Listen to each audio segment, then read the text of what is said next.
Why is Australia's consumer watchdog back at war with Google? And how has the coronavirus pandemic taken its toll on Aussie telcos?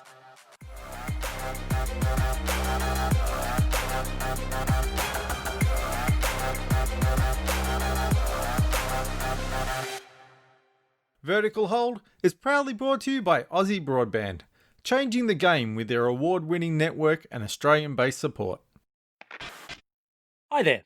Welcome to Vertical Hold Behind the Tech News, the weekly podcast where we catch up with Australia's leading technology journalists to get the stories behind the tech news of the week. I'm what's left of the voice of Alex Kidman, and I'm joined by Adam Turner, a man who's been spending his lockdown time clearing his house of all those redundant tech cables that lurk under your desk. You know the ones. Adam, what was the most redundant bit of tech that you recycled? Oh man, it's like an archaeological dig, I swear. I mean, like you, I've been a tech journo for more than 20 years. I've cleared out a few Palm Pilots, Nokias, Blackberries, Windows mobile phones that no one would touch with a 10-foot pole, and they're all going to the big recycling center in the sky. It's funny, we get industry shirts from time to time, and I resolutely refuse to wear them out. Except I have a Palm shirt that I quite like, which I will wear outside because nobody recognizes it's a Palm branded shirt anymore anyway.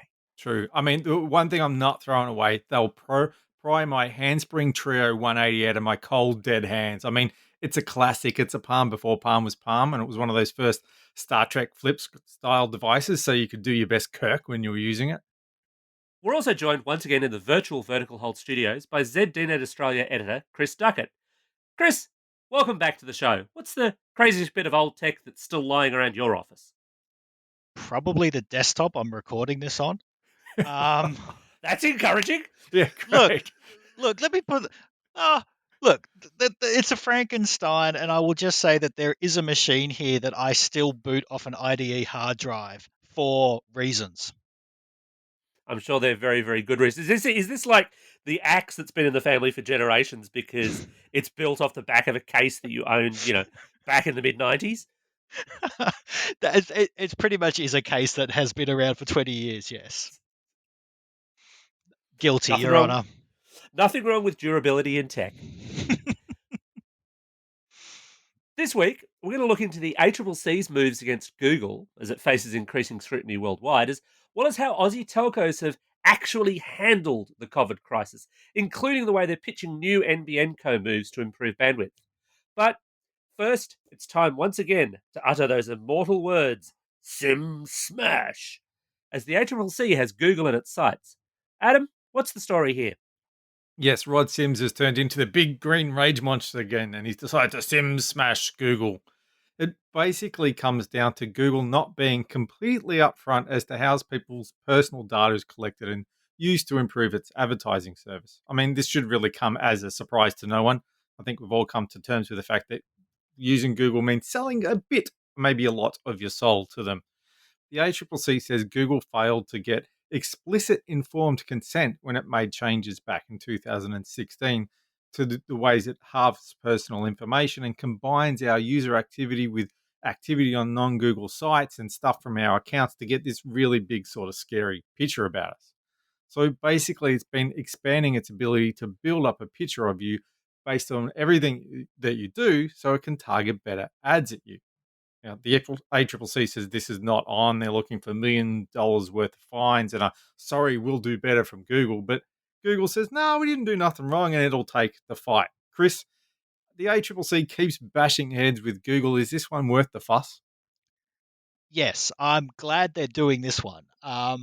We are in a land that does not have a GDPR. So if Hang on, what's that mean for people playing along at home? What is it? What's the G? General Data Protection Regime? Yeah.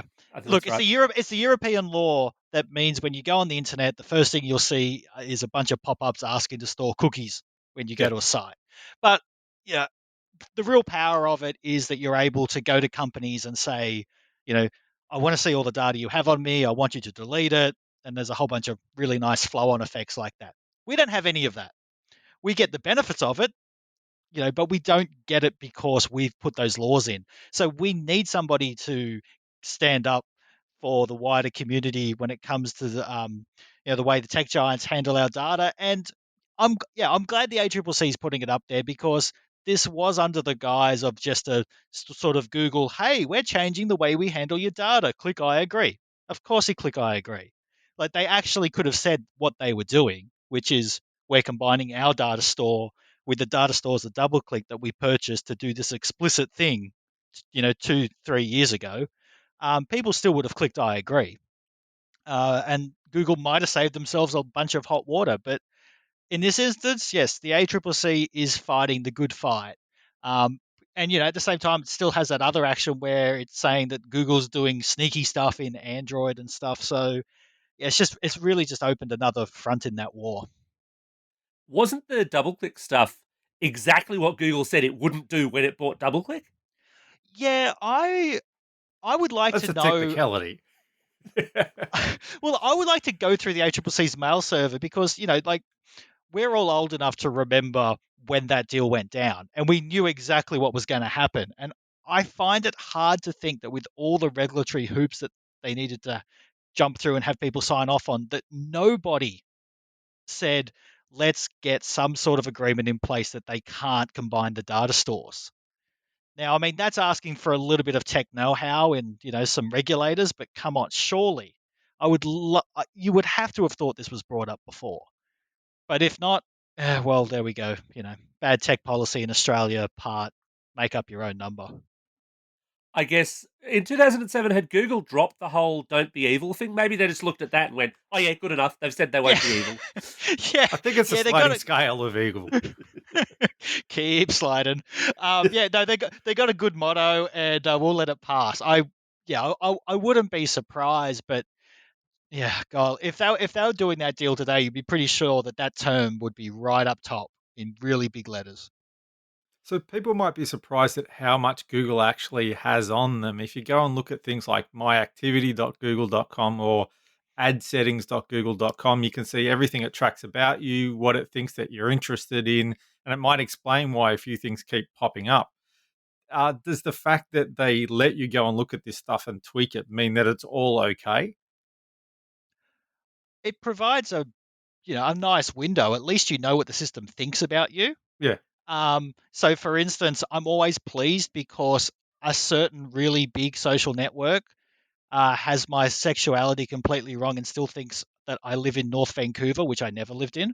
So I've won on that one, right? Living in North Vancouver is a sexuality? I never knew. No. Those are two We're separate very things. open-minded on this show. Not that there's anything wrong with that. We're not going to judge. We're Not there's not anything going to wrong with judge that.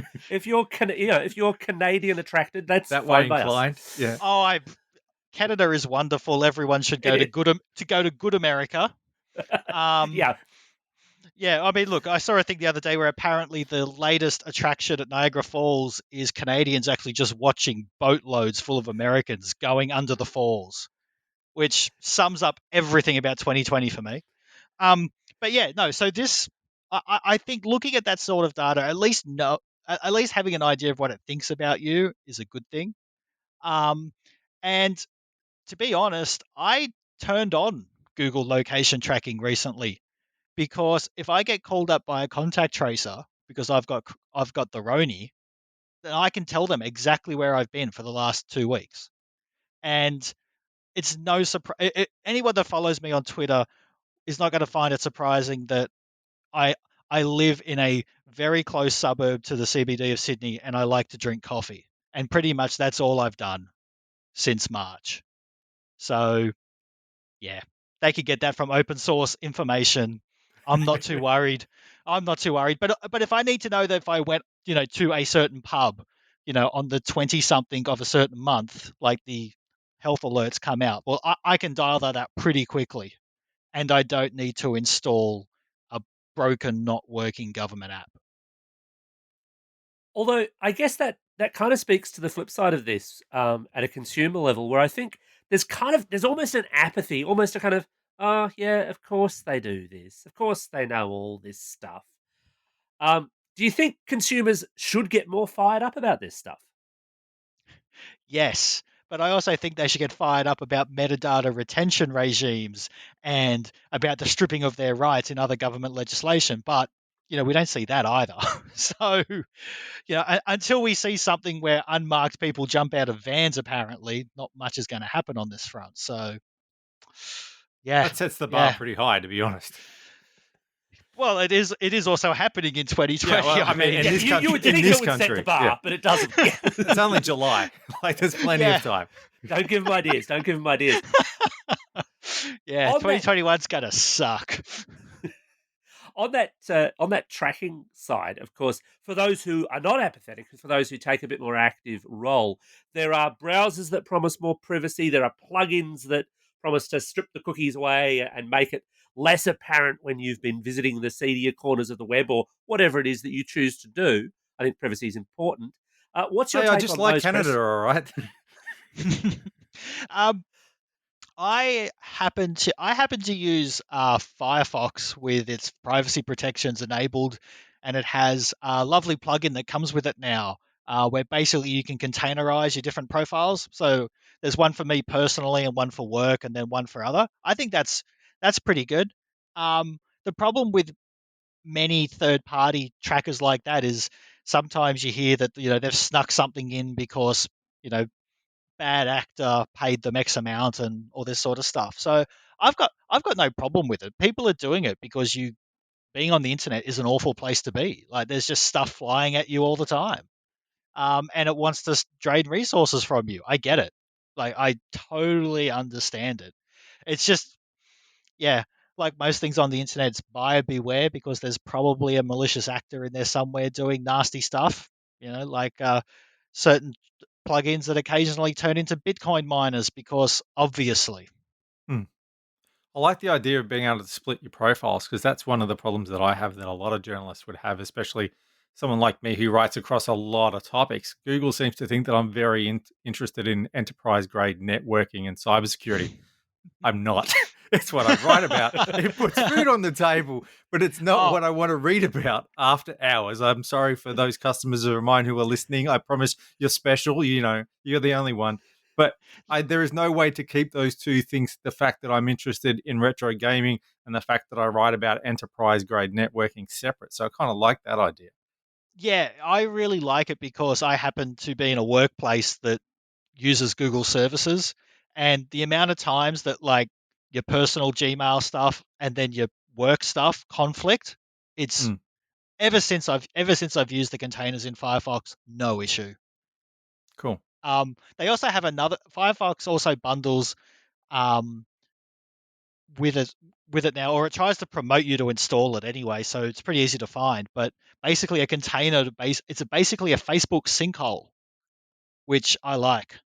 So I'm not quite sure on the details because I don't use the awful site, but in theory, that's also a good one. When you say a sinkhole, you mean like a sandbox, so you can use Facebook in that and it doesn't affect everything else. But then it's also when you go to other sites, it doesn't track you supposedly. Okay. Yeah. It's like it's taking all the Facebook trackers and links and stuff and just sort of putting it into this, I don't know, bit bucket somewhere in the sky. But like I say, I don't use it. It might all be tosh. The counter position to all this, of course, is that at the same time, Google and a whole bunch of other tech companies are facing up against the US House of Representatives. And while there's a bit of kind of crazy, very tech ignorant questioning going on there, they're also under a lot of pressure in terms of this kind of tracking and their market dominance as well. Do you think it's reasonable to think that probably that might have a bit more impact than the ACCC saying, "Oh, look, pay a fine and say you won't do it again"? Absolutely. The ACCC is just, spitballing them, to be honest. If anything is going to happen, it is going to come out of the US. As we've learned, it's very hard for a nation the size of Australia to try to make tech giants conform to our laws or getting them to change their stuff for us. So, yeah, look, the big changes in this whole area are going to come out of these hearings, despite the fact that most of the lawmakers are in there grandstanding and making ridiculous claims. And apparently, one guy was asking about his mum's email, which of course they do. That's a great use. I mean, come on, wouldn't you do that if you had stood up in China to interview? You'd ask about your mum's email? American hearings are just show business. They're nothing like, as much as I whinge about having to listen to Australian ones, at least Australian politicians don't use it for terribly much grandstanding. But no, the Americans are like, oh, I've got 90 seconds or 5 minutes of the time. Well, I'm going to use 430 of it to make an argument and then just ask you, do you agree with what I've just said? Yes or no? And I concede the rest of my time. Like, get out of there, fella. Get out of there. I did see a report, though, that someone pointed out that everyone making that sort of thing, that sort of speech, was an old white man. Naturally. Yeah, checks out. Yep. Every female lawmaker came armed with a bunch of questions, and they were the ones scoring the points against the CEOs. But are they the ones that are going to get the headlines in their local electorates, I wonder? Oh, yeah, look. Do we have time to dissect American democracy?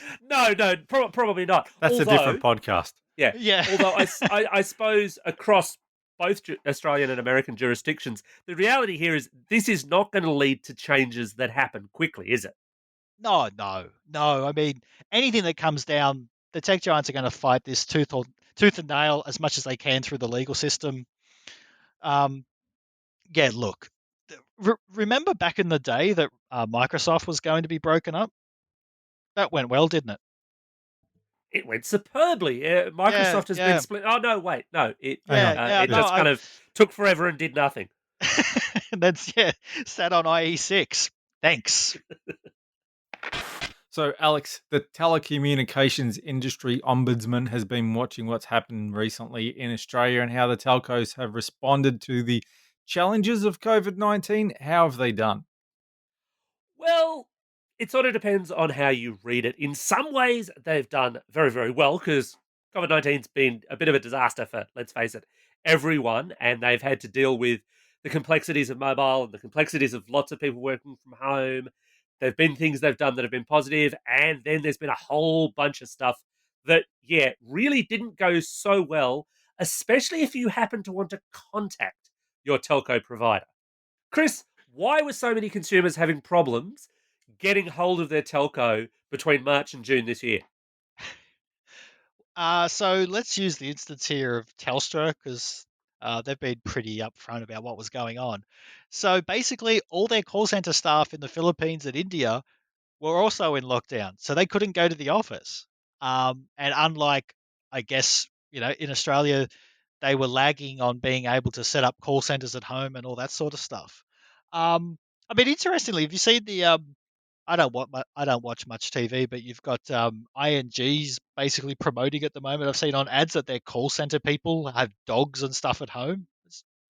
2020 is continually We surprising. keep them in a small cage, but we feed them. Yeah, They're we open pay range, them. We free pay them range. nothing, but they've got puppies, so okay. But yeah, basically, due to not having the outsourced call centers going, basically, the people that had to handle the calls were elsewhere in Australia, and they were getting soaked. So the telcos have started to bring the jobs back, for for lack of a better term. Westpac yesterday, I know, said they were bringing 1,000 call center jobs back into Australia.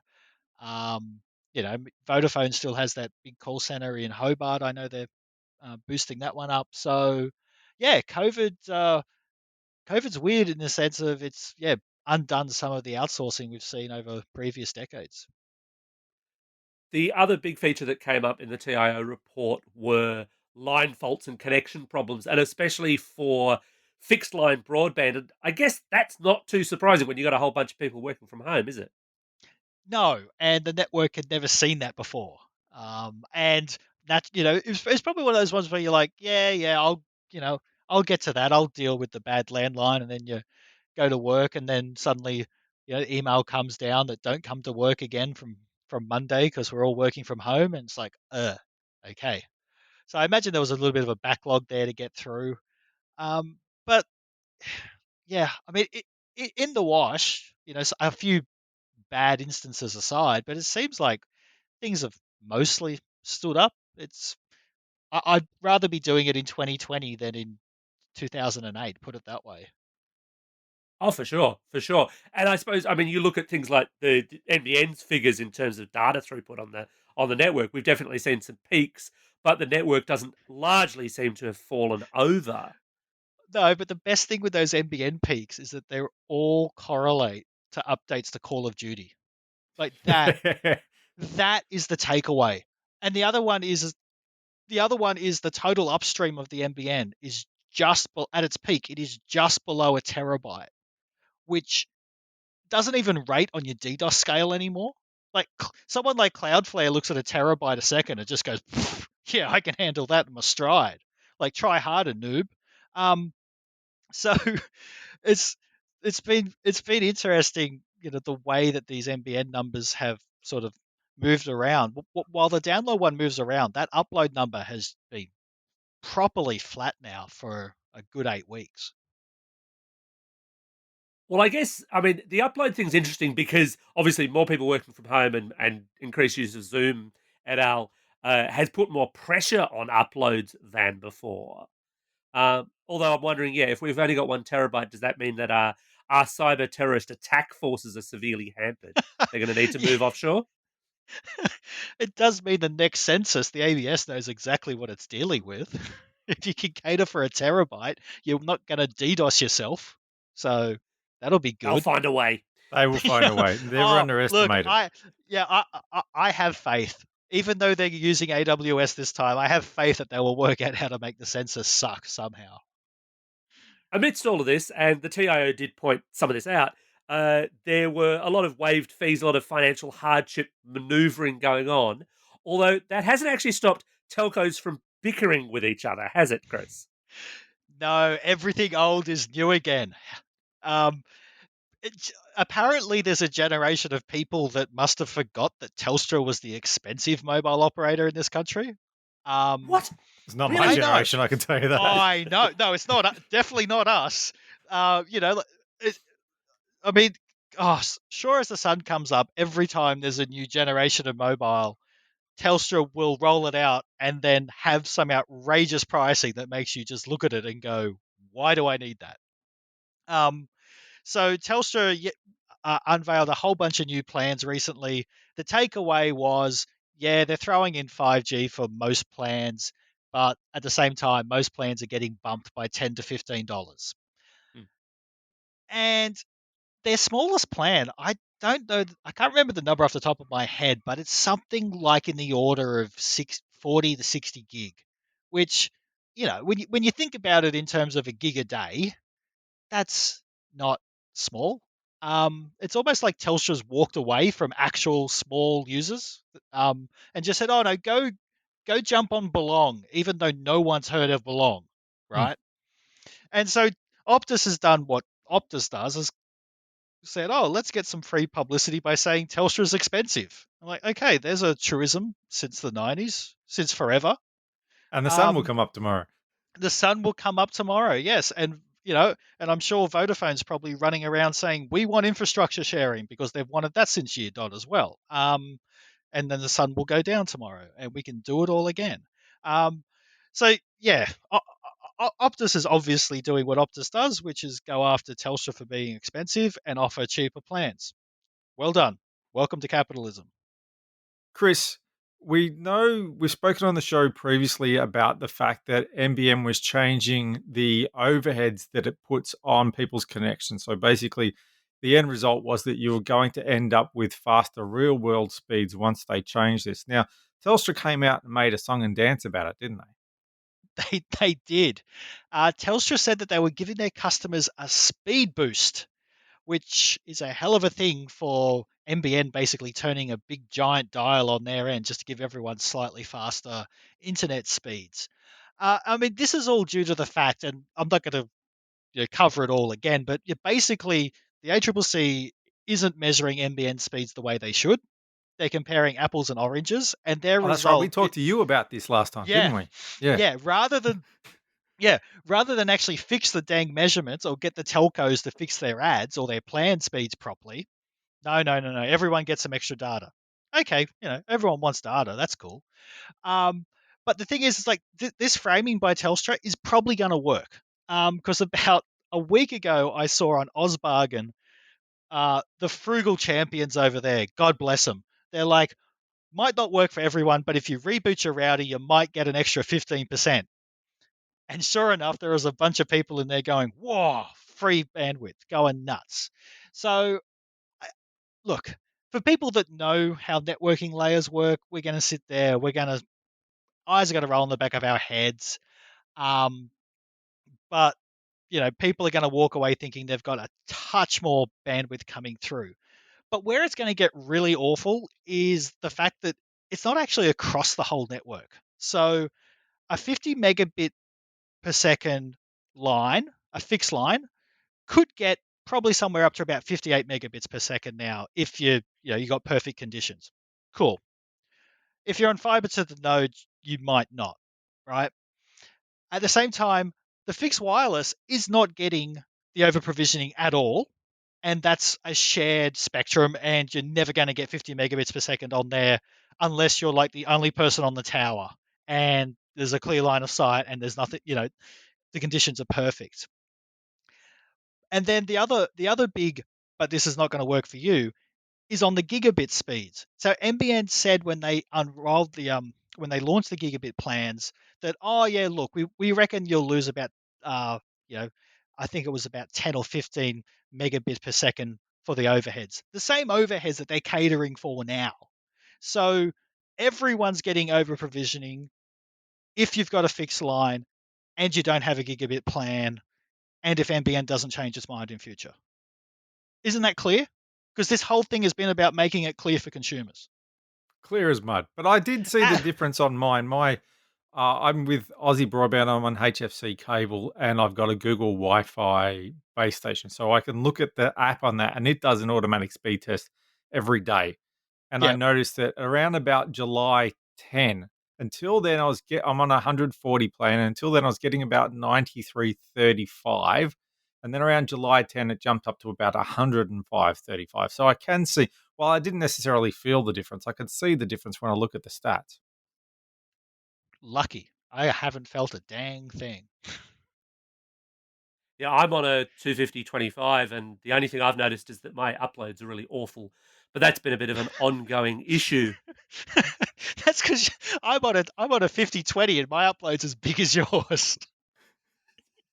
Yeah, there is a bit of a provisioning issue, which I suppose also brings in the other thing. NBN Co is extending the 40% CVC boost as well. How Yeah, long do you well, think they're going to run that thing for? oh look, they honestly they should just make it permanent. Like they're not the CVC is a creation of NBN, right? So when they did this last extension, they said, we're going to the middle of September. That's it. But they also said, oh, we've given the industry $8 million in credit. I think the number was, but NBN makes up that price. And if you're going to make up a number, is 8 million really a big enough number? Why not say that you've handed out $6 billion of free credit to the industry? Because the CVC is an artificial handbrake on this whole dang network. Just, you know, uh, the telcos have a good argument to say just ditch the dang thing, charge everyone an access price, and we'll go from there. Like, stop charging people for bandwidth. We've seen that the whole network can handle 40% more traffic than you thought you were going to handle in January 2020, and at the end of the day, you're still going to make the same money. So I don't see what the problem is. It's this whole thing has just shown that the CVC is just a money making. It's just the way the NBN was meant to make money, and insert the usual rant about the reason why the NBN is cooked is because it had to make a commercial return. Well, that just about wraps up another episode of Vertical Hold. Thanks to Chris for once again joining us in the virtual studio. It's lovely to be back in the Hold Dome, gentlemen. So, if people want to find your work or social media online, where can they do that? Best place is to head over to ZDNet and check it all out there. And if you're on social media, what are you doing with yourself? Well, presumably, if you're on social media, you're trying to catch up with us on Twitter at VerticalHoldAU, or via the Vertical Hold Facebook page, or at verticalhold.com.au.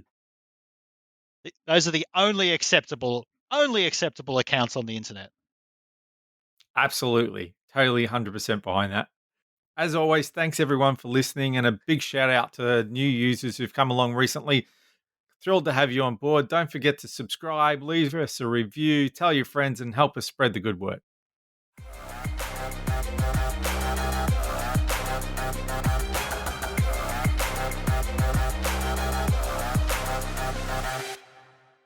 Vertical Hold is proudly brought to you by Aussie Broadband, changing the game with their award-winning network and Australian-based support.